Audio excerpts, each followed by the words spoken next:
Olá pessoal, sejam todos bem-vindos ao nosso canal Mente Sem Fronteiras. Eu sou Isaac, o seu anfitrião aqui no nosso canal e vamos para mais um vídeo, da nossa série Mestres da Humanidade. Hoje eu trago um personagem, para mim foi muito importante esse personagem, esse professor. Eu estudei muito os ensinamentos dele. A partir dele eu conheci, busquei, pesquisei sobre outras escolas iniciáticas, outras escolas esotéricas.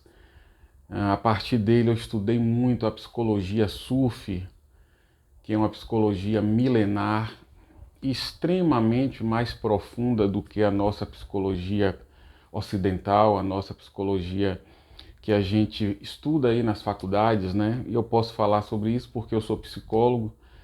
Eu passei aí por uma faculdade de psicologia e posso garantir com toda e mais absoluta certeza que a psicologia Sufi é extremamente mais profunda do que a psiquiatria, do que a psicologia, do que a psicanálise.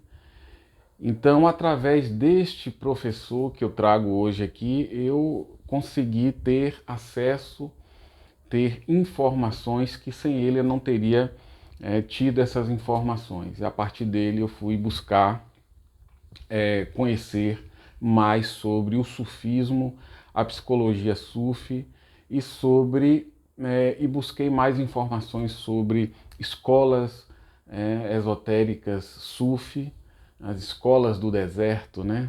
Como a gente carinhosamente fala, as escolas do deserto. Então o personagem de hoje é um cara que eu respeito muito, é um professor, eu não conheci, gostaria muito de ter conhecido esse grande professor, mas eu o conheci através dos livros, né? Então, esse é muito especial para mim hoje, esse vídeo que eu estou fazendo. Bem, o personagem de hoje é Georgi Ivanovich Gurdjieff, que nasceu na Armênia no ano de... Ninguém tem certeza, né, do ano exato, mas parece que foi no ano de 1866. Nasceu em 1866 Georgi Ivanovich Gurdjieff, na Armênia.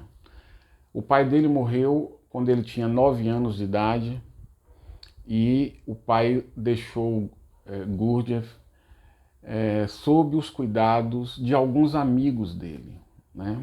Quando ele morreu, Gurdjieff tinha apenas 9 anos, então o pai dele deixou ele sob os cuidados de alguns amigos, que cuidaram dele na medida do possível, até ele começar a vida adulta, até a juventude. Mas Gurdjieff, ele foi um buscador da verdade, assim, ferrenho. Eu não sei o porquê surgiu nele esse interesse tão forte de buscar a verdade, de buscar o que é a verdade da vida, quem eu sou de fato, o que eu sou. Eu não sei exatamente como surgiu, eu não encontrei, pesquisando sobre a vida dele, eu não encontrei um fato, uma situação que acontecesse a ele que ali desencadeasse esse desejo de conhecer a verdade. E talvez o conjunto, né, de tudo que aconteceu com ele na infância, talvez o conjunto de toda a infância dele e os acontecimentos da infância dele, talvez levou ele para esse caminho. Eu não encontrei aí um fato, dois fatos que fossem assim algo que marcaram esse início da busca dele. Mas o fato é que o Georgi Gurdjieff, ele buscou a verdade, ele buscou sobre conhecer os mistérios da vida, ele buscou isso de uma forma muito forte, muito árdua. Ele nasceu ali na Armênia, e a Armênia é um ponto estratégico, né? Porque dali ele viajou para o Paquistão, ele viajou para o Afeganistão, ele foi para a Índia, ele foi para o Nepal, ele foi para o Tibete, ele foi para a China, ele foi para o Butão. ele viajou todo o Oriente em busca de escolas esotéricas, em busca de professores, colhendo uma informação aqui, colhendo um conhecimento ali. Ele bebeu do budismo, ele bebeu do taoísmo, ele bebeu do zen budismo, ele bebeu do budismo tibetano. Ele rodou todo aquele Oriente ali em busca de professores, de conhecimento, e ele não ficava, ele não se prendia a nenhuma escola, a nenhum professor, a nenhum conhecimento. Ele tinha uma ânsia de sabedoria muito grande, ele queria saber tudo, ele queria beber do que havia de melhor em todas as escolas. Então ele viajou todo o Oriente, dali ele voltou novamente para a Armênia, depois ele também viajou, desceu ali, se você, a Armênia é vizinha é vizinha à Turquia. Né? Do lado oriente você tem aí Paquistão, você tem aí a Índia, você tem China. Se você descer ali a Armênia, você tem ali o Iraque, o Irã. Ele viajou tudo aquilo ali, conheceu tudo aquilo em busca de conhecimento. Ele foi até o Egito, ele chegou ao Egito. Então ele bebeu de várias escolas, na sua busca por sabedoria e por conhecimento. Mas ele se identificou mais com o sufismo, com o sufi. Ele foi iniciado em uma ordem sufi chamada Naqshbandi. Eu não sei a pronúncia exata, mas o que mais se aproxima é isso. É uma escola esotérica sufi que existia ali naquela região. Ele foi iniciado nessa escola e lá ele ficou por muito tempo. Me parece que foi a escola que ele mais se identificou, me parece que foi o conhecimento esotérico, místico, que ele mais se identificou, e ele ficou lá por muito tempo. Então Gurdjieff ele foi um buscador da verdade, ferrenho, insaciável. Ele viajou muito jovem por praticamente todo o Oriente, todo o Oriente Médio também. Ele muito jovem foi em busca desse conhecimento. E eu não sei a causa. Eu pesquisei muito, eu sempre tive muita curiosidade sobre a infância dele. Não sabemos muito sobre ele. Ele foi um professor extremamente misterioso. Foi um homem dotado de vários poderes psíquicos. Isso todos nós sabemos, todos nós aí que estudamos, que buscamos esse conhecimento, que passamos aí por escolas esotéricas, todos nós sabemos disso a respeito de Gurdjieff. Ele tinha poderes psíquicos extraordinários, telepatia, principalmente a telepatia. E ele chegava a fazer brincadeiras com seus alunos, com seus discípulos, né? Às vezes o discípulo estava ali em algum lugar e aí de repente surgia aquele pensamento na cabeça do discípulo. Fulano, faça isso, você é aquilo. Ele pregava peças com os discípulos, ele tinha um poder da telepatia, então ele plantava na mente do discípulo os pensamentos, ideias, o discípulo ficava atordoado. Ele pregava muitas peças nos seus discípulos. Ele tinha uma personalidade, tinha um lado brincalhão também. Então ele tinha essa coisa da hipnose também muito forte, ele tinha esse lado da hipnose nele era muito desenvolvido, ele sabia como hipnotizar de uma maneira muito fácil. E também a questão da telepatia, isso nele era muito forte. Então ele era um homem muito cheio de habilidades, de poderes mentais, né? E reza a lenda, não sei se realmente aconteceu assim, mas que por volta dos 35 anos de idade, ele atingiu aí um grande despertar espiritual, por volta dos 35, 36 anos de idade, depois de ter estudado muita coisa, de ter praticado muitas técnicas, principalmente na escola Sufi, na escola Sufi de misticismo e esoterismo, escolas do deserto, que por sinal Jesus também, segundo nós sabemos, Jesus também bebeu dessa escola, essas escolas do deserto. Mas voltando a Gurdjieff, por volta dos 35, 36 anos, ele teve o seu grande despertar espiritual. E aí ele foi enviado para a Rússia. Ele foi enviado pela escola dele, a escola que ele fez parte, a escola que ele foi iniciado, a escola que ele aprendeu muitas coisas. A escola dele mandou ele para a Rússia, para, na Rússia, ele começar a observar a cultura ocidental, observar a mente ocidental, né? Apesar da Rússia estar bem mais para o lado oriental do que para o nosso lado aqui ocidental, mas ele foi enviado para a Rússia, para Moscou, para São Petersburgo, e lá, se ele percebesse que fosse possível e que fosse viável, ele ali começar a ensinar aos russos, aos ocidentais, ensinar sobre esse conhecimento sufi esotérico.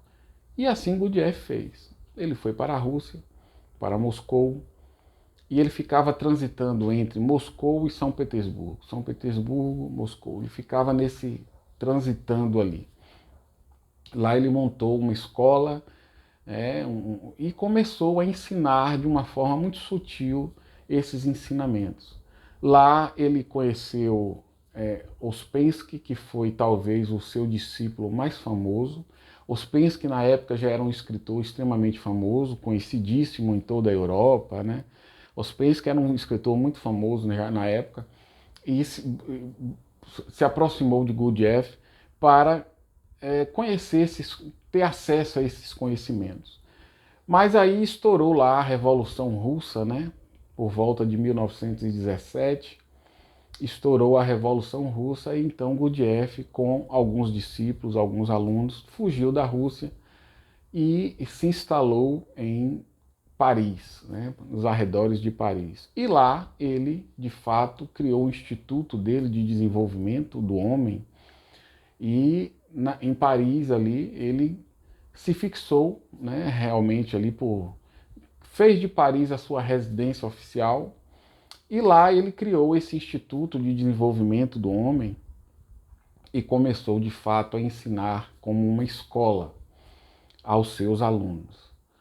E muitos dos seus alunos cresceram dentro desse conhecimento, mas infelizmente com a morte de Gurdjieff em 1949, com a morte dele, praticamente essa escola que ele criou ali desapareceu, infelizmente. E ele sabia disso, porque nos livros, alguns livros dele, ele fala sobre isso, que quando ele morresse, a escola não ia ter continuidade, porque ele próprio não ia dar, como eu posso dizer, ele não passou para nenhum aluno dele, para nenhum discípulo dele, esse poder, essa autorização de continuar a escola sem a presença dele.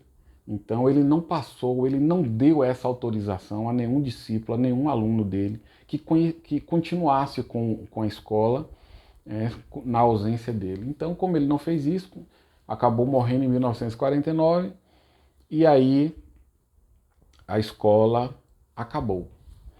Bem, mas o objetivo de Gurdjieff era iniciar o mundo ocidental neste conhecimento místico sufi, neste conhecimento místico do sufismo.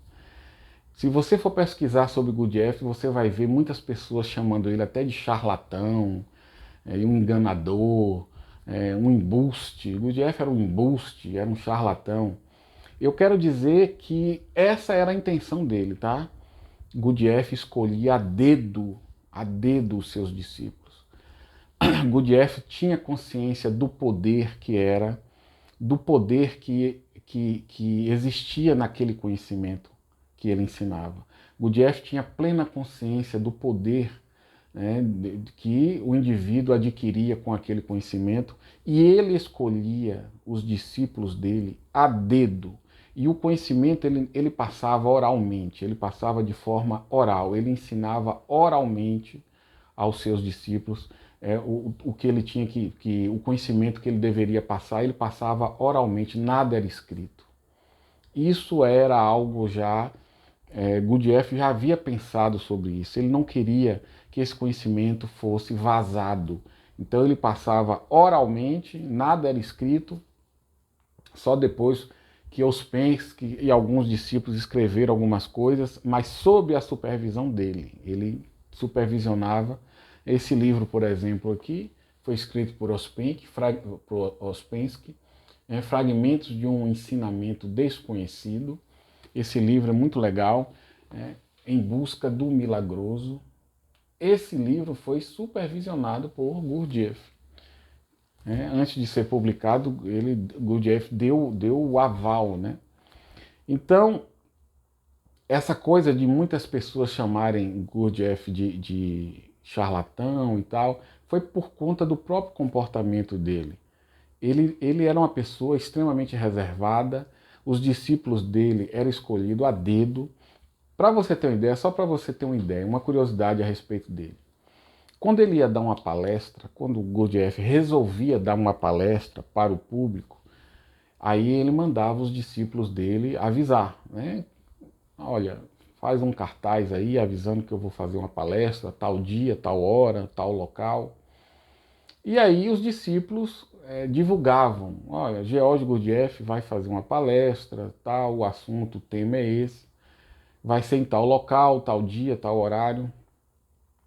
E quando chegava no dia, no horário, e aí as pessoas iam ouvir Gurdjieff, iam assistir a palestra.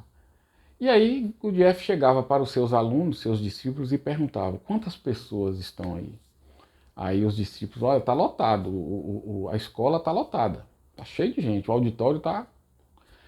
Diga às pessoas que aconteceu um imprevisto, eu não pude comparecer hoje, que venha tal dia, tal horário. Aí o discípulo ia lá e falava, pessoal, infelizmente, o professor Gurdjieff, ele não vai poder dar essa palestra, porque aconteceu um imprevisto, uma situação de saúde e tal, e ele adiou para tal dia, tal horário. Tal. Aí o pessoal, né, ficava chateado, mas paciência. Quando chegava no dia marcado, naquele dia que ele marcou, a mesma coisa, o Gurdjieff chegava para os discípulos, veja lá quantas pessoas. Ah, tem 50, tem metade do auditório está ocupado. Diga para eles que eu tive um imprevisto, assim, assado, que eu não vou poder dar a palestra hoje, que volte tal dia. O discípulo ia lá e falava, oh, pessoal, infelizmente aconteceu uma outra situação, Gurdjieff, o professor, não vai poder palestrar para vocês hoje, mas ele disse que tal dia, e assim, pessoal, acredite, e assim era até o dia que ele chegava para o discípulo e perguntava, veja lá no auditório quantas pessoas tem. Aí o discípulo ia lá e falava, oh, tem 2 pessoas. Diga que em 10 minutos eu vou falar, eu vou dar a palestra. É só um exemplo do que Gurdjieff fazia para escolher os seus discípulos. O ensinamento dele era algo tão... O ensinamento, o conhecimento que ele passava era algo tão... ao mesmo tempo poderoso e tão difícil, que ele queria se certificar que só aquelas pessoas que realmente estavam em busca, né, desse conhecimento, só essas pessoas iriam ter acesso. Então ele fazia de tudo para dificultar a vida daquele indivíduo, daquela pessoa que estivesse ali buscando esse conhecimento. Ele fazia de tudo para dificultar, justamente só para ele ter a certeza de que se aquela pessoa que estava ali recebendo o conhecimento era uma pessoa realmente digna, né, de receber aquele conhecimento. Então ele dificultava ao máximo. E assim ele ia escolhendo os seus discípulos, os seus alunos, e se formou em volta dele um grupo de alunos, de discípulos, realmente extremamente interessados naquele conhecimento. Então esse foi aí George Gurdjieff. Deixa eu ver se tem aqui alguns livros sobre ele que eu trouxe para mostrar. Esse foi escrito por um discípulo dele, Fragmentos de um Ensinamento Desconhecido, né, de Ouspensky, que foi discípulo dele. Outro livro aqui de Ouspensky, né, Psicologia da Evolução Possível do Homem ao Homem. esse livro, muito legal. Esse livro aqui foi escrito por George Gurdjieff, né? A vida só é real quando eu sou. A vida só é real quando eu sou. Aqui temos uma imagem de George Gurdjieff por volta dos 50 e poucos anos. Ele era essa figura aí que você está vendo. É uma figura interessantíssima, né? Outro livro de Gurdjieff, Em Busca do Ser. Em Busca do Ser. E você está vendo essa imagem aí, ó. É uma imagem que você vai se familiarizar com ela, porque nós vamos começar uma nova série. Eu vou começar a falar sobre isso agora. A gente vai começar uma nova série, que é o Enneagrama da Personalidade, e essa imagem, essa figura que você está vendo, é a figura que representa o Enneagrama. Mas a gente vai falar mais sobre isso depois. Gurdjieff fala aos seus alunos, outra imagem, ele já idoso aí, né? Gurdjieff fala a seus alunos. O trabalho de Gurdjieff, né? Muito legal também esse livro. Gurdjieff, Encontro com Homens Notáveis.